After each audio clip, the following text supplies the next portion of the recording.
예수님께서 무화과나무를 저주하신 사건이 있었습니다. 예루살렘으로 가시다가 입성하시다가 배가 고팠던 모양입니다. 정말 말 그대로 무화과나무는 가난한 자의 양식이라는 별명이 붙을 만큼 이스라엘에서는 흔히 볼 수 있는 나무입니다. 저도 유학생 시절에 그 무화과나무 열매를 그때는 맛을 알지 못해서 그렇게 많이 따먹지는 못했습니다만 재미삼아 따먹어 본 적이 있었을 만큼 사실 거리에 흔히 있는 것이 무화과나무입니다. 예수님도 아마 배가 고프셔서 분명히 그 무화과나무를 보시면서 열매를 기대하면서 가셨던 모양입니다. 그런데 그 무화과나무에는 잎사귀만 무성했을 뿐이지 열매가 없었습니다. 예수님께서는 즉시 그 자리에서 무화과나무를 저주하셨고 무화과나무는 말라 죽었습니다. 무화과나무가 죽은 이유는 간단합니다. 오직 하나입니다. 열매가 없었기 때문입니다. 우리 삶 가운데 가만히 보면 주님 안에 거하면 당연히 열리게 될 그 열매가 없는 경우를 종종 보게 됩니다. 왜 그럴까? 조금 전에 그 무화과나무 열매를 통해서 그 이유를 다시 한번 되짚어 봤습니다. 무화과나무 잎사귀가 무성했다 성경은 말하고 있는데 오늘 마태복음에서는 그 이야기를 잎사귀 밖에는 아무것도 찾지 못하셨다라고 마태복음 21장 19절에는 말씀하고 있습니다만 이 뉘앙스가 좀 약해 있습니다. 우리 여기에는 잎사귀 밖에는 아무것도 찾지 못했다 이렇게 간단하게 되어 있습니다만 그 헬라어에서는 이 말을 조금 자세하게 표현해 놓고 있습니다. 하나는 에이메라고 하는 단어를 통해서 잎사귀 밖에는 밖에라는 말로 번역을 했습니다. 그런데 번역되어 있지 않은 단어가 하나 있는데 모논이라고 하는 단어입니다. 이 말의 의미는 온이란 말도 되지만 한 가지 밖에는 한 가지는 이란 말이 됩니다. 그러니까 이 마태가 잎사귀 밖에는 아무것도 찾지 못했다 이 말을 좀 뉘앙스를 담아서 이야기한다면 마태는 열매가 있어야 할 그 자리에 잎사귀가 대신 자리를 차지하고 있었습니다라고 하면서 이 잎사귀를 원망하는 뉘앙스를 다 담고 있습니다. 조금 장난스러운 말로 말한다면 어린아이들이 이런 말을 쓰는 것을 볼 수 있었습니다. 뭐 하나 주면 꼴랑 이거야? 라는 말을 듣고 한참을 웃은 적이 있었습니다. 여러분 바로 그 말입니다. 오직 잎사귀만 달랑이 있었습니다. 잎사귀만 꼴랑이 있었습니다. 라고 하면서 이 마태는 열매가 있어야 할 그 자리에 단지 잎사귀만 있는 것을 보면서 어떻게 보면 비판의 자리에서 그 말씀을 하였었던 겁니다. 열매가 있어야 할 그 자리에, 열매가 달렸어야 할 그 자리에 잎사귀가 풍성하게 달리는 모습을 보면서 달랑 잎사귀만 있는 무화과나무라고 하는 예수님께서는 그 나무를 저주하심으로써 죽게 만드셨지만 이미 마태도 역시 아무 열매도 없이 잎사귀만 있는 것을 주의 깊게 지켜보고 있었고 세리 마태는 그 사실을 간과하지 않고 에임의 모논이란 말을 통해서 열매 없는 무화과나무, 열매 없는 아무것도 쓸 짝 없는 그런 나무란 말을 강조하고 싶었었던 겁니다. 여러분 사실상 이 열매 없는 나무는 바리새인들을 상징하는 사건이었습니다. 무화과나무가 열매 없이 본연의 목적을 잃어버렸던 것처럼 사실 아무런 열매 없이 생활하는 종교인이었었던 바리새인들을 짚고 싶었던 것이죠. 가만히 살펴보면 어떤 이들은 이렇게 말할 수 있습니다. 잎사귀를 여는 일이 뭐 그렇게 나쁩니까? 라고 말할 수 있습니다. 물론 잎사귀를 여는 것 그 자체로 우리는 비판할 수는 없습니다. 그런데 문제는 잎사귀는 있는데 정작 맺혀야 열매가 없다는데 문제가 있다는 사실입니다. 여러분 남보다 뛰어나서 좋은 학교를 가고 그래서 좋은 직장을 다니고 성공한 사람이 되어서 유명해지려고 하는 것이 무엇이 잘못됐겠습니까? 당연히 우리는 그것을 칭찬해 줄 수 있고 또한 박수를 쳐줄 수 있어야만 합니다. 우리 사회에 만연해 있는 성공한 사람들에 대해서 경계를 가지는 것은 정말 우리가 경계할 대목이라고 저는 생각을 합니다. 주변에서 성공하고 잘 되고 그리고 좋은 일이 일어나는 것에 대해서 시기하고 깎아내리는 자세는 옳은 자세가 아니라는 생각이 듭니다. 그 사람이 그 자리에 있기까지는 참 많은 수고를 했다는 것을 우리가 생각하면서 박수를 쳐줘야만 합니다. 그런데 문제가 있습니다. 무화과나무가 잎사귀를 여는 일이 잘못된 것은 아닌 것처럼 내가 유능해지는 높아지는 것 그리고 내가 높아지는 것은 결코 잘못된 일이라고 할 수가 없습니다. 문제는 유능해지고 화려해지는 데에 관심을 쏟은 나머지 잎사귀를 많이 여는 데에 관심이 있는 나머지 정작 있어야 할 열매를 맺지 못했다는데 그 무화과나무에 문제가 있었던 것이죠. 열매 맺는 일보다도 잎사귀 밖에 그리고 모노 그 어느 것도 없이 달랑 잎사귀만 있다는데 그 마태에 관심이 있었던 겁니다. 잎사귀를 여느라고 수분을 빨아들이고 양분을 다 빨아들이고 정작 맺어야 할 열매를 맺는 데는 수분을 쓸 것도 양분을 쓸 것도 나머지 아무것도 없었다는데 문제가 있는 것이죠. 여러분, 우리 예수님은 우리에게 열매 맺는 것에 대해서 그분께서 십자가에 달려 돌아가시기 전에 요한복음 15장에서 그토록 말씀해 주셨습니다. 예수님의 목적은 열매 맺음, 예수님의 목적은 열매가 우리를 향한 하나님의 뜻입니다. 그런데 사단의 목적과 사단의 존재 이유가 있습니다. 그것은 열매 없음입니다. ip사귀밖에 없음, 이것이야말로 사단의 목적이고 존재 이유입니다. 사단은 우리가 예수님 안에 거하는 것을 어떻게 해서든지 간에 막으려고 존재합니다. 그래서 가지가 포도나무에 붙어 있지 않음, 그래서 스스로는 열매를 맺을 수 없음, 그래서 절망을 실감하게 하려는 것이 바로 마귀의 목적이고 사단의 목적입니다. 이것을 위해서 최선을 다해서 우리 인생을 열매 없이 잎사귀 밖에 달랑 에이메 모노라고 하는 그런 목적을 위해서 쉼 없이 나가는 것이 바로 사단이 하는 일입니다. 예수님이 하신 일과는 정반대의 일입니다. 그래서 그 사탄은 과거에서부터 이런 일에 꽤 성공을 거뒀습니다. 누가복음 17장 26절서부터 29절 보면 노아의 때가 그러했습니다. 노아가 방주에 들어가던 날까지 그 사람들은 잎사귀만 여는데 정신이 없었습니다. 먹고 마시고 장가들고 시집가고, 그래서 마치 무화과 나무가 말라 죽은 것처럼 홍수가 나서 그들을 다 멸망을 시켰습니다. 롯의 때도 마찬가지였습니다. 그들도 역시 잎사귀를 맺는 일, 잎사귀를 여는 일밖에는 한 일이 없었습니다. 먹고 마시고 사고 팔고 심고 집을 짓는 일. 그래서 결국 그들도 무화과 나무가 말라 죽는 것처럼 하늘로부터 불과 유황이 비오듯 하여서 그들을 멸망시켰다는 데에 그 사탄은 꽤나 성공한 것처럼 보입니다. 이 사탄의 역사는 예수님 시대까지 계속해서 이어졌습니다. 예수님이 공생애를 시작하시기 전에 사탄이 예수님에게 3가지를 시험했습니다. 그 중에 2번째 시험은 성전에서 뛰어내려라 라는 그런 명령이었고 그런 조언이었습니다. 성전에서 뛰어내리면 천사가 발을 붙들어서 그래서 발에 돌이 부딪히지 않게 하려고 하는 것, 이것이 사탄의 조언이었습니다. 그런데 예수님께서는 이 열매 없음, 그래서 끝내는 그 결과가 비참함이라고 하는 사탄의 유혹에서 절대 그분은 말려들지 않으셨습니다. 유혹에 넘어가지 않았다는 말입니다. 그 이유는 간단합니다. 만일 예수님께서 성전에서 뛰어내리셨다면 예수님은 하루아침에 대스타가 되셨을 겁니다. 많은 사람들이 구름대처럼 예수님을 따라다니게 되었을 것이고 예수님은 영광을 받으셨을 겁니다. 여기에 바로 사탄이 노리는 치명적인 함정이 있었습니다. 사탄은 예수님이 사람들로부터 영광 받으시는 것을 통해서 노리고 있었던 것이 있었는데 그것은 예수님의 열매 맺음, 바로 십자가였습니다. 사탄은 물론 예수님이 영광 받으시는 것에 대해서 절대적으로 싫어합니다.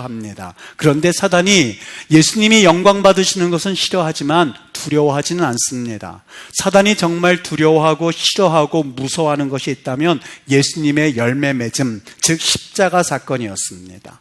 예수님이 영광을 받으시는 것은 싫었지만 사탄이 정말 두려워하고 무서워했던 것은 예수님이 열매 맺는 일, 십자가 지시는 일이었습니다. 만일 예수님께서 헛된 영광에 눈이 어두워서 마치 무화과 나무에 잎사귀가 많이 열렸던 것처럼 오직 성전에서 뛰어내린 일에 집중하였다면, 그래서 끝내는 그 발이 돌에 부딪히지 않는 영광에 현혹되었다면 아마 그분은 열매를 맺지 못하셨을 겁니다. 그런데 예수님은 그토록 어리석지 않으셨습니다. 오히려 십자가의 죽으심으로 그분은 수많은 열매를 맺으셨고 그 열매의 결과가 여러분과 나이지 않습니까? 고린도전서 12장에도 역시 예수님 이후의 사건도 이 사탄은 이 열매 맺는 일과 잎사귀 맺는 일에 대해서 관심을 가지고 끊임없이 성도들을 유혹했습니다. 고린도전서 12장에 보면 하나님께서는 고린도 교회에 참 많은 선물을 주셨습니다. 방언도 주셨고 예언도 주셨고 신유의 은사도 주셨습니다. 참 감사하고 복된 일이었습니다. 교회를 위해서 얼마나 유익한 일이었는지 모릅니다. 그런데 이러한 은사들이 오히려 교회를 혼란케 하고 문제를 일으켰습니다. 이유가 있는데 고린도 교회 교인들은 잎사귀만을 맺는데, 그리고 잎사귀만을 여는데 그들의 수분과 양분, 은사들을 다 사용했습니다. 정작 그들이 스스로 키재기를 하였었던 겁니다. 그랬더니 정작 있어야 될 열매는 맺혀지지 않고 그것은 에이메 모논, 오직 잎사귀 밖에는 아무것도 없었습니다. 달랑 꼴랑 그들에게는 잎사귀만 열렸던 것이죠. 열매 맺기에는 그들의 관심을 갖지 않았고 실패하였었던 겁니다. 사람들은 능력을 좋아합니다. 물론 능력 참 좋은 것입니다. 성공 참 좋아합니다. 성공만큼 귀한 것이 없습니다. 왜냐하면 그만큼 수고하고 땀을 흘렸기 때문에 그렇습니다. 그런데 중요한 것은 우리 그리스도인들에게는 하나님께서 이 땅에 보내주신 분명한 목적과 이유가 있다는 사실을 간과할 때가 많이 있습니다. 능력보다 비교할 수 없이 좋은 것이 있는데 그것은 바로 열매 맺는 삶입니다. 열매 맺기입니다. 주님 안에 거하게 됨으로써 당연한 결과인 열매 맺기입니다. 성령의 은사를 받는 것만큼 중요하고 대단한 일이 어디 있겠습니까? 세상에서 성공만큼 더 중요한 것이 어디 있겠습니까? 그런데 성령의 능력을 가지고 단순히 잎사귀만을 연다면, 성령의 능력을 가지고 열매와 상관없이 그들이 성령의 능력을 사용한다면 그것은 고린도 교회의 혼란함을 자초한 것과 동일한 일입니다. 여러분, 열매 맺는 것은 사람이 바뀌어지는 것입니다. 성품이 바뀌어지는 것입니다. 새로운 사람이 되는 것입니다. 그래서 전도함으로써 새로운 영혼을 얻는 일입니다. 이 일이 얼마나 귀한지 모릅니다.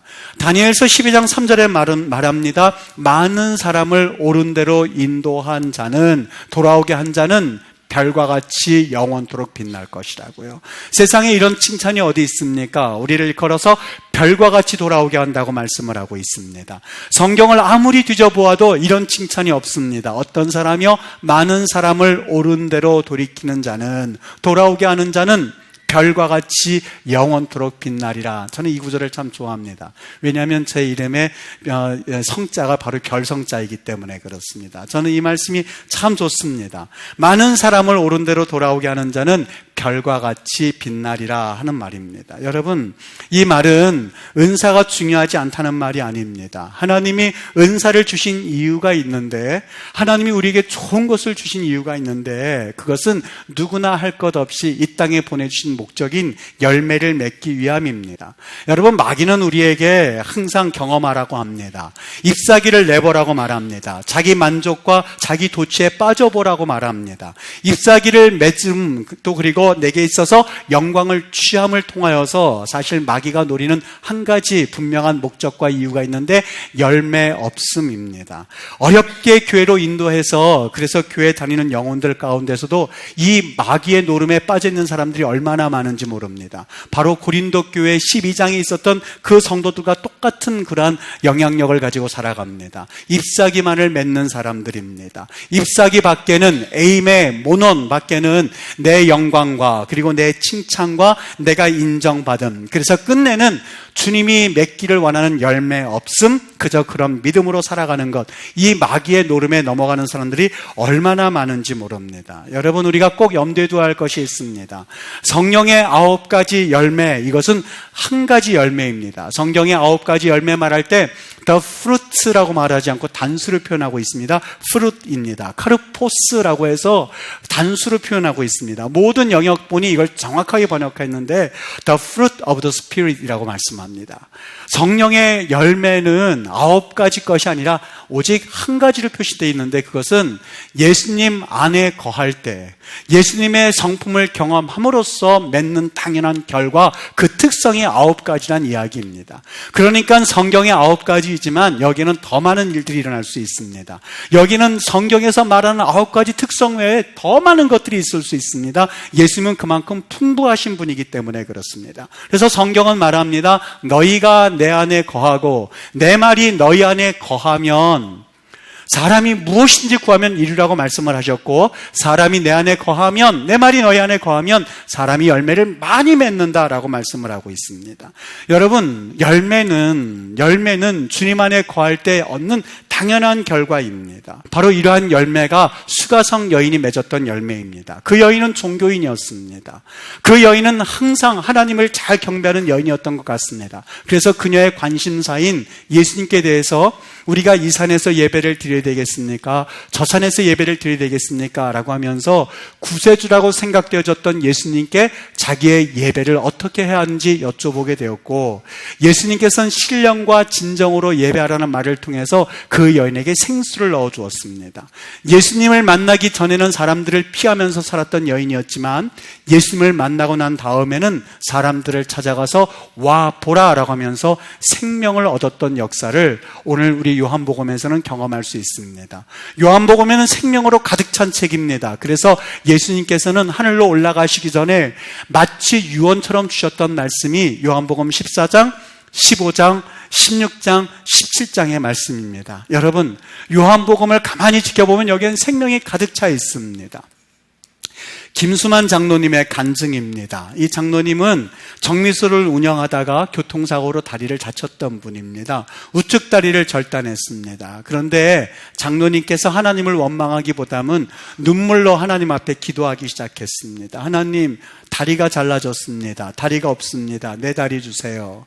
하나님을 위해서 살고 싶은데 다리가 없습니다. 그러다가 어느 날 꿈을 꾸었습니다. 하나님이 그에게 말씀하셨는데 네 옆에 다리가 있느니라. 그래서 보니까 나무가 서 있더랍니다. 내 다리와 같이 나무가 서 있더랍니다. 그때부터 그분이 나무를 베어서 목발로 만들어서 그걸 짚고 다니면서 교회를 세워나가기 시작했습니다. 자그마치 교회를 10개나 개척을 했습니다. 그분 고향이 안동인데 안동에서부터 60리나 떨어진 깊은 어두운 골짜기에다가 그 마을에다가 교회를 세워나가기 시작했습니다. 정미소는 다리가 잘라진 이후에 아내에게 맡기고 그분이 오직 살아가는 목적은 교회를 짓는 일인 것이냐 부지런히 교회를 세우면서 다니기 시작했습니다.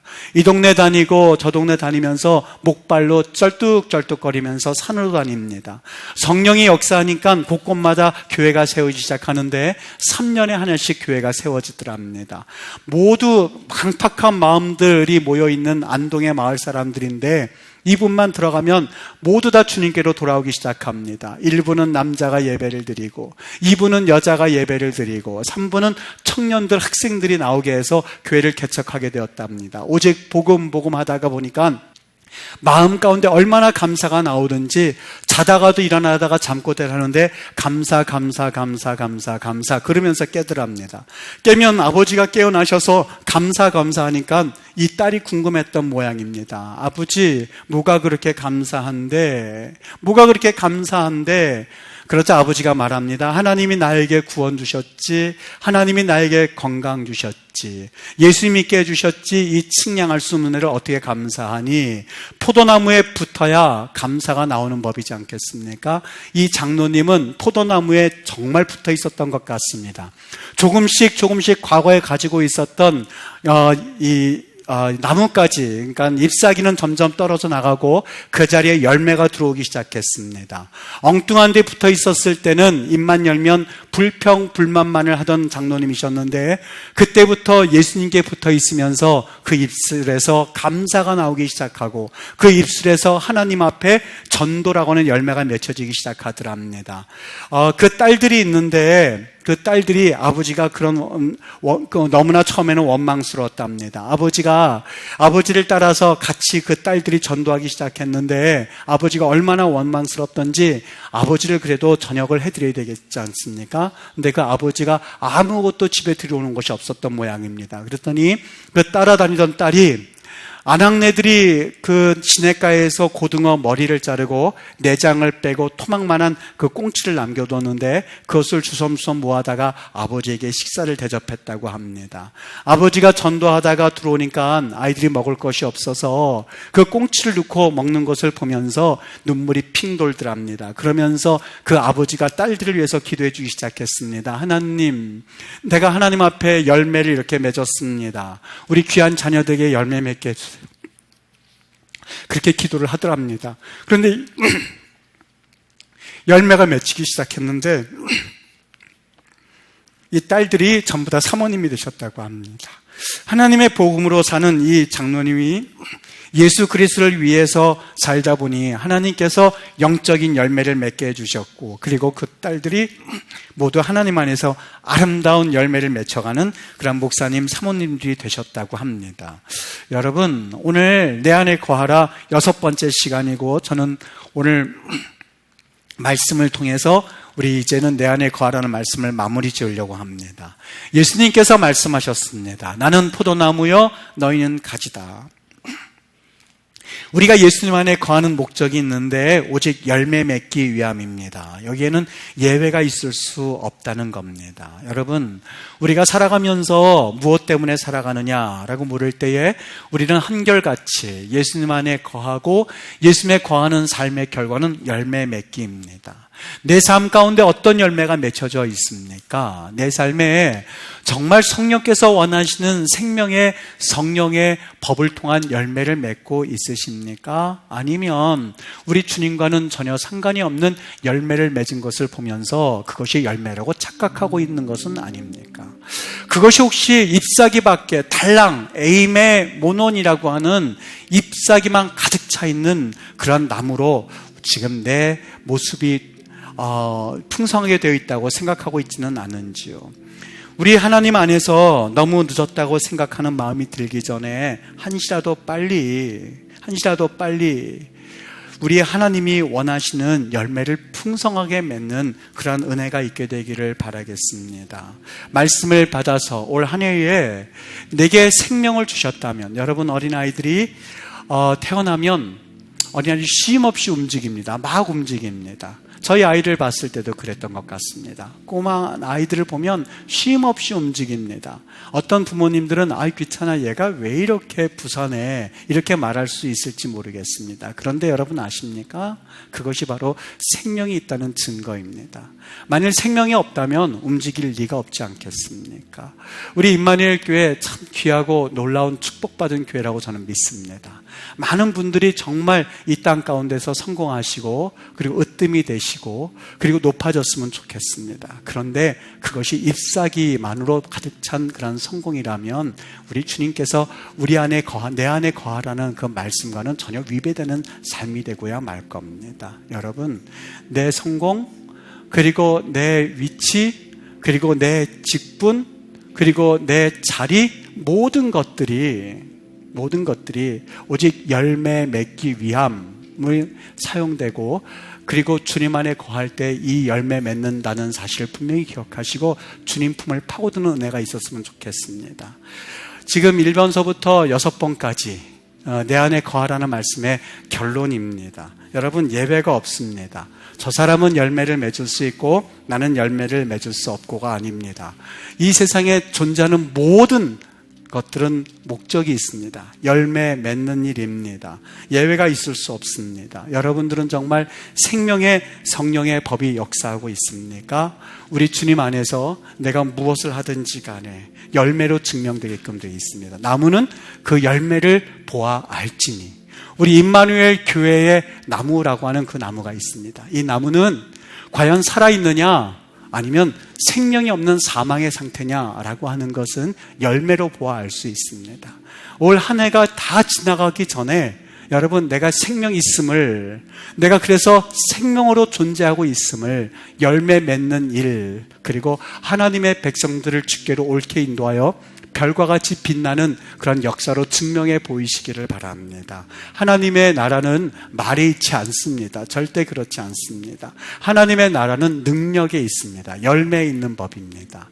이런 주님의 은혜로 인하여서 우리 임마누엘 교회가 살아있음을, 우리 임마누엘 교회가 하나님 안에 거함을, 그래서 진정한 많은 열매들을 거둘 수 있는 그런 우리 임마누엘 교회가 될 수 있게 되기를 예수님의 이름으로 축복하고, 여섯 번째, 내 안에 거하라는 말씀을 맺으면서 이렇게 여러분을 축복합니다. 귀한 은혜가 우리 안에 거하시는 예수님과 또 내가 예수 안에 거함으로써 많은 은혜가 있게 되기를 주의 이름으로 축복합니다.